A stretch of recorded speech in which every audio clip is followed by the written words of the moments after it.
Dans l'antique religion égyptienne, Isis, la déesse de la mort, de la résurrection et de la vie, porte des ailes de vautour. Le vautour transmet aux morts les paroles d'Isis, qui donnent ou redonnent la vie. Dans d'autres civilisations, il est le symbole de l'initié, de celui qui connaît les secrets.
Ce village à flanc de montagne, surplombant les gorges du Verdon, réunit tous les paramètres indispensables à la réintroduction du vautour.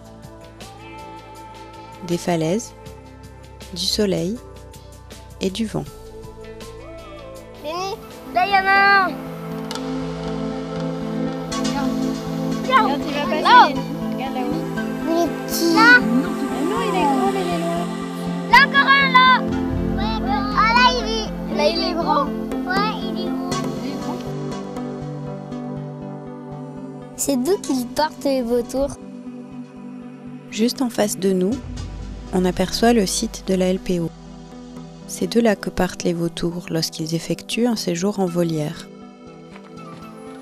Sylvain Henriquet est chargé de mission à la LPO PACA.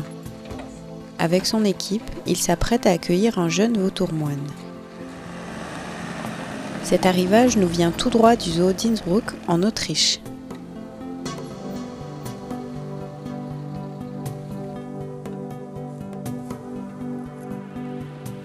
Après la période de confinement du voyage, l'oiseau retrouve la lumière.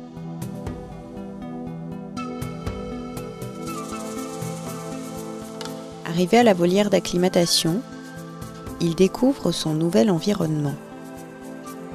Il détend ses membres ankylosés par l'immobilité du voyage et déjà, il prend de l'assurance. Bientôt, il pourra s'envoler avec ses congénères.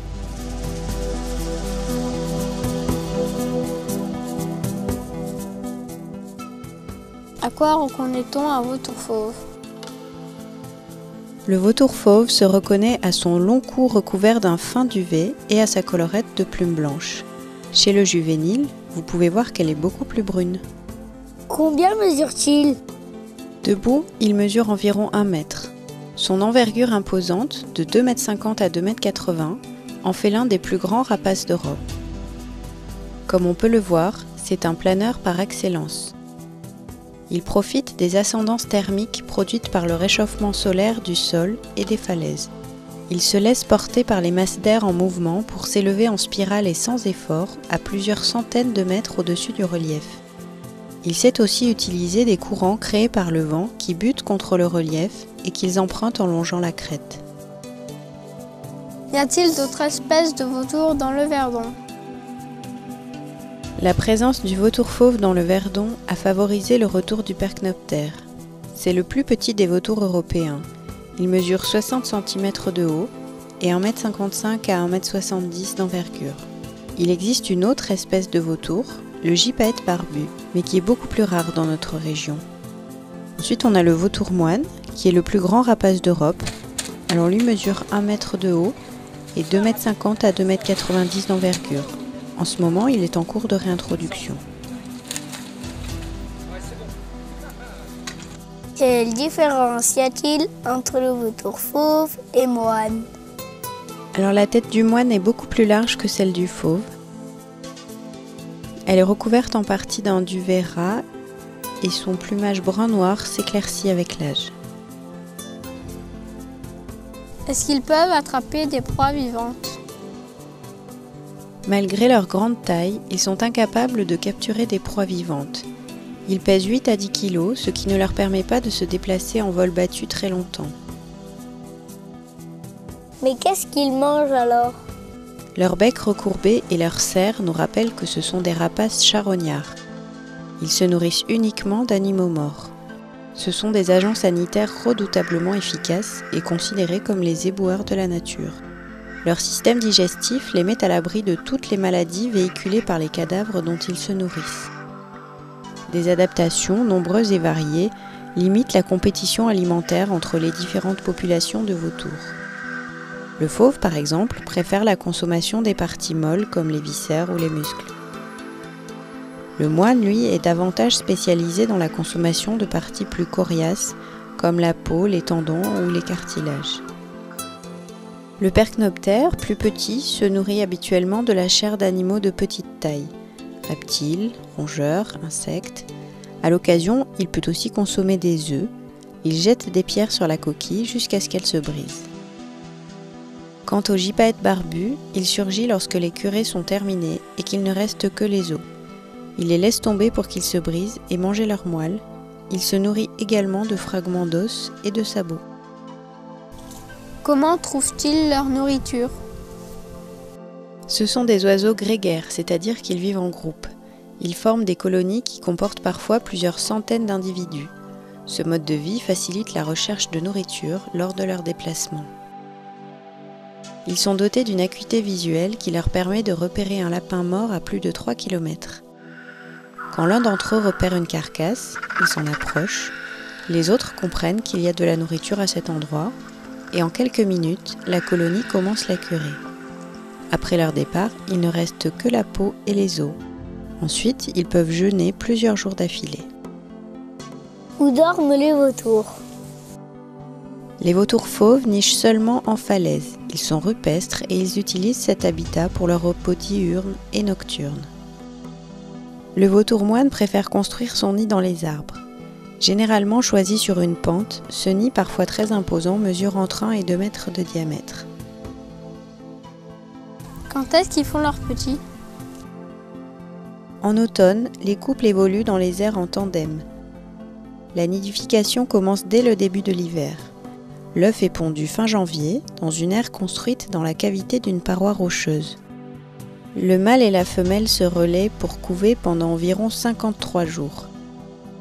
L'œuf éclot entre fin février et fin avril. Quelques semaines plus tard, Sylvain et Mathieu interviennent pour le bagage.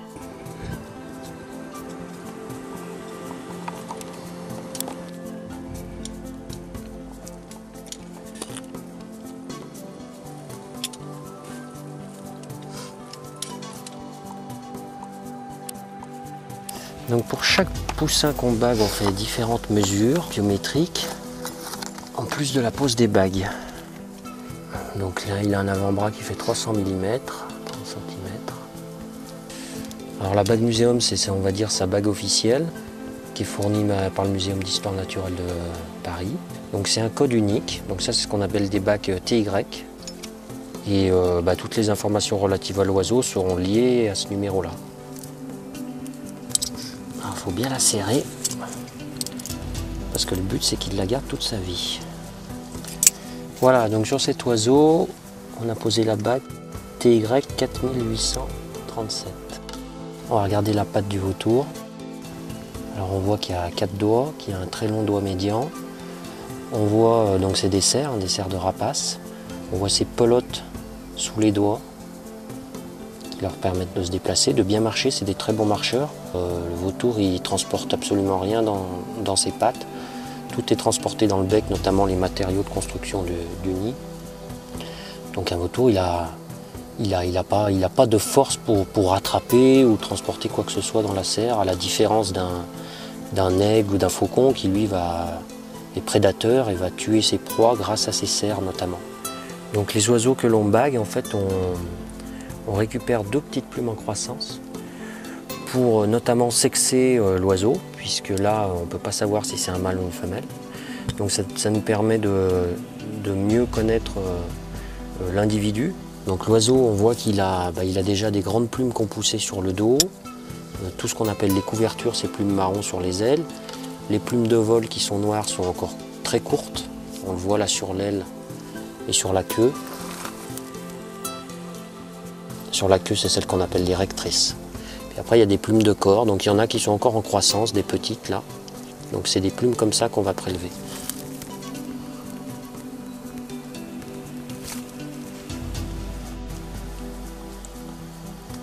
Donc dans nos protocoles, on en récupère 2.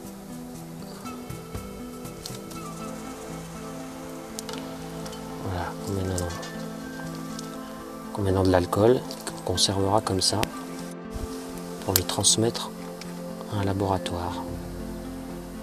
Ensuite, on va essayer de faire me faire la mesure de la 5e règle primaire.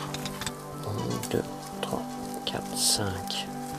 Alors on va très bien voir que c'est une plume en croissance. Donc on voit le tube de croissance de la plume et qui va se réduire au fur et à mesure que la plume va se développer. Donc on va déjà mesurer la plume sans ce tuyau, 105 mm.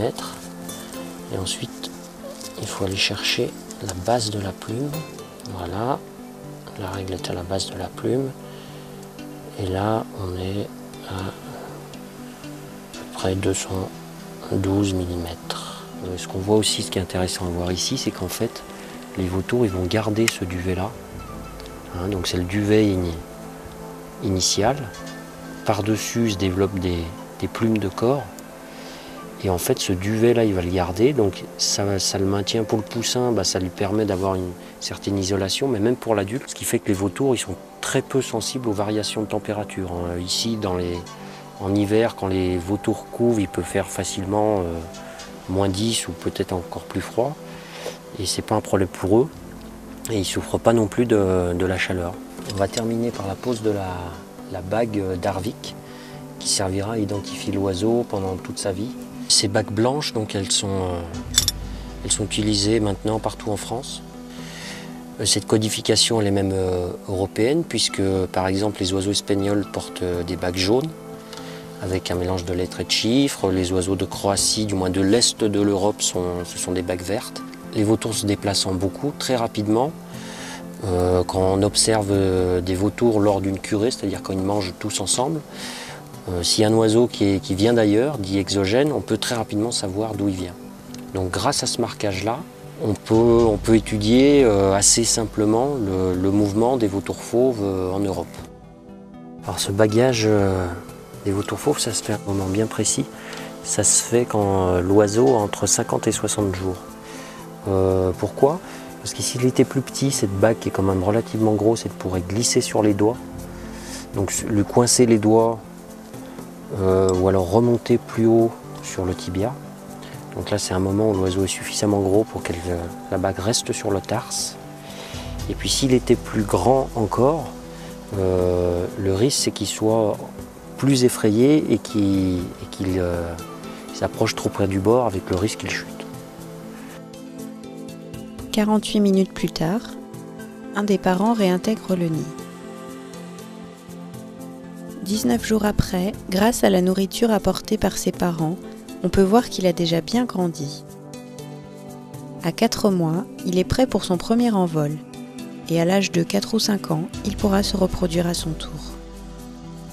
Y a-t-il une autre façon de les repérer en vol? Pour les vautours en volière, on effectue une décoloration des plumes. Pour décolorer, Sylvain utilise un produit de coiffeur à base d'eau oxygénée.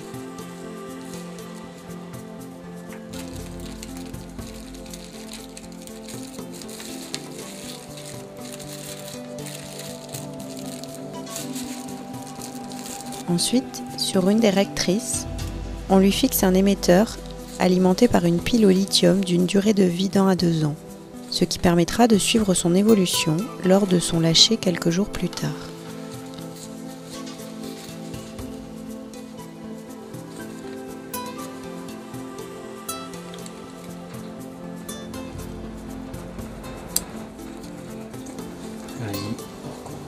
Un rinçage finalise la décoloration. On voit ici que le bout des plumes n'est pas décoloré. C'est pour ne pas le confondre avec une mue, c'est-à-dire une absence temporaire de plumes, lors de l'observation. Après vérification du signal des émetteurs et des différents postes d'observation, on peut procéder au lâcher de Franck et Sirius. Pour préparer la curée, Sylvain dépose sur le charnier des carcasses récupérées chez les éleveurs.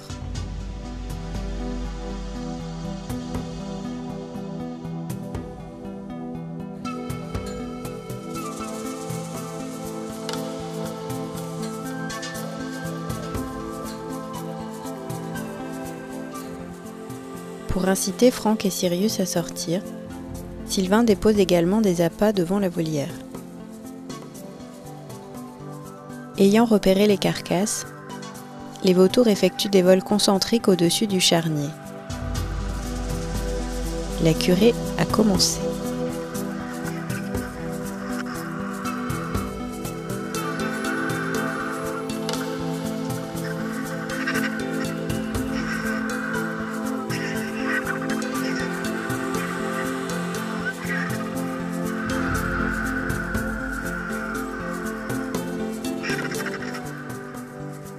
« 34 minutes après l'ouverture de la volière, Sirius se laisse tenter par l'appât et ose quelques pas hors de la volière. «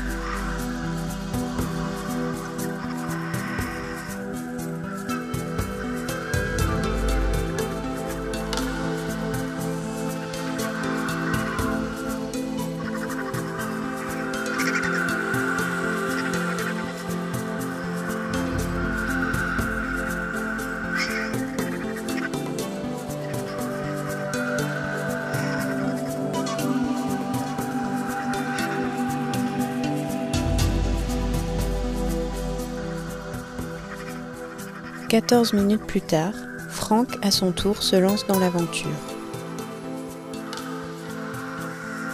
Pas question d'être en reste.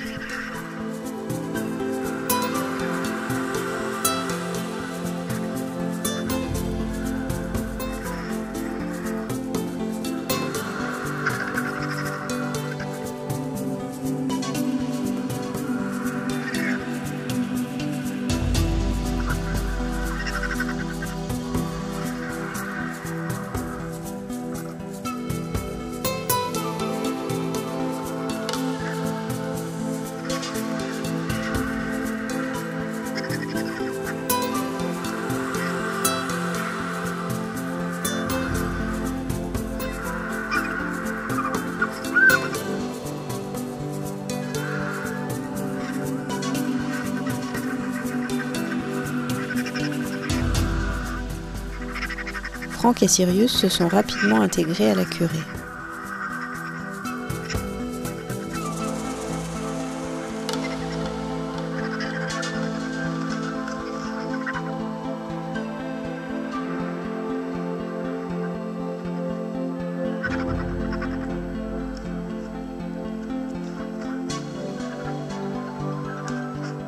Première tentative d'envol de Sirius.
Le vautour est souvent considéré comme le symbole de la purification. Il élimine la putréfaction dangereuse pour la santé. Il détourne la maladie en éliminant les cadavres et les risques d'infection. Il est fécondant. Il régénère les forces vitales, transforme la putréfaction en vie.